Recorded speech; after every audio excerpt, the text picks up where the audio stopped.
Hey everyone, it's the Shawn. Welcome to another edition of the Influencer of Tomorrow show. Today we're excited to have Julie Wakefield joining us. She is the principal at JW Etiquette. I've known her for a while. We're going to be talking about how do you make those impressions really stick when you're there with people, when you're building those deeper relationships. Etiquette is a much broader topic than what you may initially think. It's more than just which fork do you use when you're sitting down to dinner. And we'll be digging into kind of what you can do to deepen those relationships, make those relationships really last. Joining me today is my regular co-host, George Hendley. You'll be seeing him soon. George is my speaking coach. He's a longtime speaking coach. He works with a lot of people on how to build their presence, how to build their influence. And that's one of the reasons this Influencer of Tomorrow project came together. We wanted to bring lessons together for you, people who are business owners, business leaders that want to increase your influence. And we're going to give you tools and tricks. So this is a part of our ongoing series. For those of you who don't tune in as often, I'm the Shawn. I'm a corporate lawyer by training. I help people with issues related to ownership and control of their business. So that might be a merger, might be a capital raise, might be a partnership agreement, might be a contract negotiation. That's my regular day job. And then I also do a lot of speaking and consulting on the future of business, where we're headed, what's happening, and where that's going to be. So between those worlds, this Influencer of Tomorrow show came together. Got one request from you all, which is drop your comments below wherever you're watching. You might be watching on our Shawn McBride Fans Alliance Facebook. You might be watching the Influencer of Tomorrow YouTube channel. You might be picking up one of our LinkedIn feeds. Doesn't matter. Wherever you're at, drop the comments. We want to hear what your takeaways are. We also want to know what challenges you have so we can bring you future content. Reminder, we don't do investment advice or legal advice on this show. For that, consult your own advisors. Everything here is just for your education and enjoyment. So with that, welcome, Julie. Thanks for joining us today. Thanks for having me. I've been really excited about the opportunity to be here with you too. Yes, and this is part of a series, actually. So we had Roger, Julie's husband, on a week ago. We're going to dive in a little bit with Julie today, and then we're going to have the two of them come on tomorrow to talk about how they're working jointly to increase influence. But today's all about Julie. And so, Julie, I know you have a wonderful etiquette consulting business. You work with a lot of people. Just was meeting some people in Dallas the other day, and they're like, "Oh yeah, we got Julie coming in to do some work with our team and help us." And so, you're out there influencing a lot of people. Why don't you talk about how, managing yourself, managing the way you interact with others, using proper etiquette can really change and increase influence? Okay, well, I get comments a lot, and people will reach out to me for a variety of different reasons. Mm-hmm. One of them is, the first and foremost, is they want to make sure that the company's brand is being represented correctly when people are entertaining clients or when they're out and about, saying they're from the Shawn McBride law firm, or they're from Texas Green Plumbing. When you put your name out there, you want to make sure that everybody that's representing you is doing that correctly. And so, I get a lot of emails, a lot of phone calls from sales managers, office managers, CEOs that just come with just scenarios, just a lot of scenarios of situations where that is not happening, at least not happening the way that they want it to be, or they just want to have a conversation that's maybe the jumping off point to have conversations in-house about this. So I might set some general guidelines, and then from there they incorporate their HR policies or their company policies, and then they start having internal conversations from there. Yeah, so it's a big piece of the branding exercise is what you're saying here is, for a company in particular, having everybody be directed, be intentional about how they're interacting with other people can make a big impact on the brand and the overall influence of the business. Right. Yeah. Right. No, it's true, because it's all about how people see you, and how people, and it can be anything from how you dress, how you portray yourself on social media, how you go to dinner with the client, just anything where people associate you with the company. It's all linked together. Right, and you've got to really reach a careful balance. How do you get people thinking intentionally about that? I mean, what is the key when you're working with a team or you're working with somebody? How do you get people to really pay attention to these things that matter? I think you just pointed out, I was working with a company just the other day, and one of the things that I like to share that I use, this is my tip, is when you're with a business, you're at a business luncheon, say, you've got the company credit card and you are developing a relationship with the person that's sitting at the table with you. You're having dinner or having lunch. Um, the purpose of that meal is not for you to order the most expensive thing on the menu, Right. to order something, to order an extra glass of wine, which I never recommend drinking at lunch. There are occasions where you might, but just for you to fill your tummy up, because the company did not give you the credit card to go develop this relationship with this person and have you just fill your tummy up because you're hungry or thirsty. That credit card is to be used to develop a relationship with somebody and to go do business and represent that company. So a lot of people, and we get in this mindset of it's all about me, right? Back in the 80s, and I'm probably dating myself, but back in the 80s, it was about me. That was kind of the me generation. How quick can I make $1 million? How much can I accumulate? What kind of house can I have? How big of a house can I have? It's all me, me, me, me, me. I think today people are looking for to do business with people who have a larger perspective. They want people who can put the client first, put the client's needs first, and to be able to say, we may be able to work together, we may not be able to work together, but I really want to find out what you need, who you are, and do we have something that can fulfill that need or obligation, or should I recommend somebody else? Should I quickly step away? So it's part of the relationship building in sales. I mean, this sounds like a standard sales conversation. I know you and I have both been through an amount of sales training. And one of the things that comes up in that is, you've just got to discover and figure out whether you're a fit and either continue the sales process or cut it off. Right. Using proper etiquette and using proper discipline can move you there. Right. But I think the big point here is it's not about me. It's about putting somebody else's needs ahead of your own. It's about listening to that person and being completely honest and saying, I think we can help you, or I don't think we can. George? I have understood your business name as focused on etiquette. Julie, help us understand the difference between someone in your role as an etiquette consultant and someone as an image consultant. I think there may be some overlap, but that definition might help our audience a little bit as well. Absolutely. Well, to me, etiquette and image kind of go hand in hand, the way that I view it, because etiquette is about rules of behavior in different situations. So it's about being able to discern how much I want to talk about a particular topic in front of this group.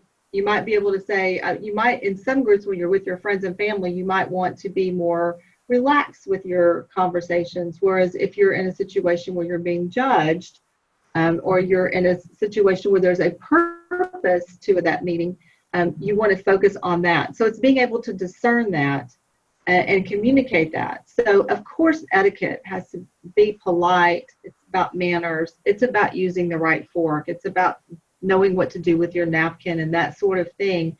But beyond that, it is about really representing your company and making sure that you have tightened up on these skills, that you are aware that good manners has to do with not putting myself first. It has to do with taking care of the person who's in front of you.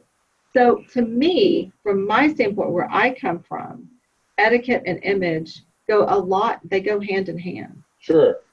Yeah, makes a lot of sense. So you control this process from the top down as far as it sounds like you need some intentional planning. I mean, if you're going into a dinner, it's, how many glasses of wine am I going to have? Where am I going to steer this conversation? Where does it want to go? I mean, obviously, you've got a human interaction going on. There should be other variables you may not have taken into account. But one of the takeaways I'm getting from you is to be very intentional, to say, this is the plan for this meeting. This is where it's going. Yes, it's a dinner meeting. Alcohol may be appropriate, but I'm going to limit the amount. It sounds like you really are talking about having a plan a lot of times.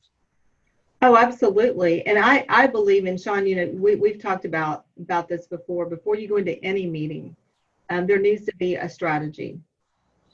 Certainly, if you're sending a new employee in, maybe you just hired somebody and they've got somebody they want to go to take to lunch. I think it's always good as a manager and a coach to sit down with that person and say, let's talk about this meeting. What is the purpose of it? To remind these, especially the young professionals coming in, what to do. I think, matter of fact, I know that a lot of companies, before they hire people, will take them to a business lunch. Yep. So when it gets down to the top, maybe 2 or 3 candidates, they'll do a lunch with them, and they'll take them to lunch with a few people from maybe that department or that company, and they'll watch and observe how do they handle themselves at that lunch. And yeah, because you don't want to send somebody out to represent your company that they don't understand how to go through a meal. That can be I'm George, sorry, what? George is laughing down there. So yeah, I'm laughing because all of a sudden that great scene from the movie Pretty Woman pops in my mind, where Julia Roberts had to be schooled in how to use all of this array of forks and knives and spoons and the whole thing that she had to go through, which was basic etiquette training from a meal perspective. But there's so much more. And Julia, I'm just curious, are you familiar with the term ghosting, and how does that fit into the world of etiquette? Well, I am familiar with the term ghosting. Let me make sure that I'm on the same page with you. Sure. Ghosting would be when somebody agrees to meet with you and then they just don't show up and they don't call and they go dark. Well, I think it's applied in other contexts as well. It happens dating. It happens also with jobs. Now we understand a lot of millennials and potentially Generation Z people just decide they don't want to work anymore, so they just don't come to work the next day. That's how they give their notice, is just they don't come. They just disappear. We've had that happen too. We've actually had occasions here at the plumbing company where we've actually expected people to show up for the first day of work and they just don't. That's ghosting. That's ghosting. That's it. So, yes, that is rude. Plain out. I mean, there's no other way to say it. You have an obligation when you accept a job, when you accept an interview, when you accept an appointment. It is your obligation to show up. And if something happens and you can't show up, then it is your obligation to make a phone call, not send a text message, not send an email, but to make a phone call and say, I'm so sorry. I'm not going to be able to make this appointment because I've had an emergency, whatever. Explain it. Right. And then it is your obligation to reschedule that appointment right there. Yeah. So you make this very simple. You've taken something highly complex and made it very simple, right? So obviously all of us are going to have that happen at some point, right? We're going to have, you work with Roger at the plumbing company, right? How many of us have had a day where, your pipe breaks or something happens and you suddenly got to reschedule your meetings for the day? Right. Or the electricity goes out at your office, or, something major happens. You're going to have to occasionally have emergencies pop up. What you're telling us is to then be proactive, call people, and start making amends for it. Respect their time and their schedule. Well, Shawn, life happens to all of us. Yep. Things happen. We're human. So it's not that life happens, but it's how you handle it that shows your true character and shows who you are. So when you ghost somebody, or when you don't show up, or you RSVP and then you don't show up, or you don't RSVP, it just speaks to your character. And so when people are looking for team members that will represent their brand, when they're looking for team members who have good character, and you behave like this before you have a date or before you have an interview or before you show up, then the chances are that you're never going to get a second chance with that company again or that person. Well, yeah, let's talk about that, because I think a lot of this ghosting phenomenon comes from people being very transactional about relationships. I see a lot in the younger generation. And basically, I think the viewpoint is, well, I didn't take that job. I'll never see those people again, right? I didn't show up for that date, or I went out with 5 or 6 dates with that guy and then I just never called him again. I'll just never deal with them again. I'll just move on, right? Can you talk about some of the reality of, down the line, what happens, right? I mean, what happens 5, 10 years from now? Right. Well, people will remember you, and you never know when you're going to run into somebody that you have burned to the bridge, so to speak. Yeah. So you never know when you're going to run into them before again, and you might think, well, they won't remember me. But people tend to remember things like that because it is painful. So it deals with emotions, right? So when you don't show up for a date, that hurts. That's like a punch in the stomach. When people are expecting you to show up on the first day of work, or people are expecting you to show up for an interview and you don't, then you never know who that person knows. So like in the plumbing world, it's a pretty small world. We know each other. We're in organizations together. And so things get around. So your reputation is at stake here. And your reputation is, at the end of the day, your reputation is all you have. And so when you ruin that reputation and burn bridges, it can come back to bite you. And it may be 5 years. But it can. Well, that's been my experience. You end up recrossing paths as my professional career has evolved. You may be in a job with somebody, and then 5 years later, you're across the table from them, right? They're working on a project, they're on the other side, right? Or they might be in the company that you're talking about moving into, right? They may be in a strategic place. So I think that's why relationships are so important to drive home and underscore that point is absolutely. You just don't know where things are going to be, but people remember a lot of things, and they remember definitely, like you say, they remember when they're disrespected. Oh, yes. Yes, because that hurts to feel like you're disrespected, to feel like you're not important. It hurts. And when there's a powerful emotion attached to an action, then you don't forget it. Right. And you don't have you can't call that person for a reference. You can't call them for a favor. You can't use that connection anymore. It's a dead connection. That's Along with potentially, like you say, potentially their network, right? Because I don't know how many times I've been connected to somebody on LinkedIn and somebody says, "Hey, do you know Mary Smith?" And I'll say yes or no, or this is what I think about Mary Smith.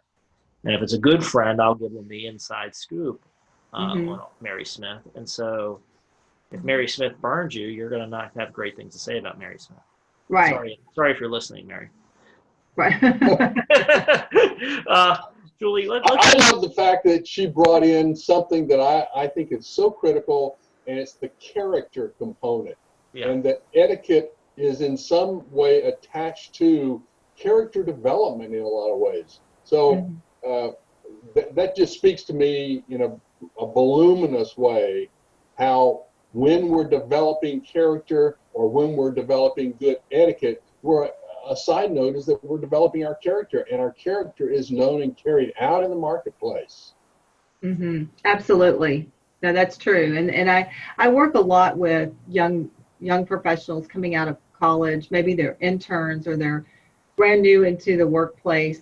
And a lot of times they're very naive and they just don't have worldly experiences that comes with age and wisdom. So sharing stories and opening up and getting their insights is really important.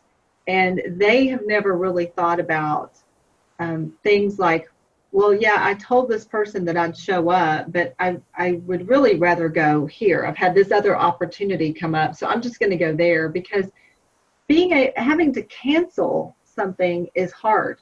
Yeah. And so what we find is that the difficult conversations, those crucial conversations, are so difficult that we would rather just not confront, right? We're non-confrontational. We haven't really taught our young people, and really even me, I'm non-confrontational as much as possible, but I've learned that if I just go and be openly honest and share my intent and open my heart up and really be humble and say, I am sorry, I can't make this, not because I have a better offer, but I've had this happen, or I want to share this with you because I want to continue this relationship, and it's that your relationship with me is important, so I want to have this conversation.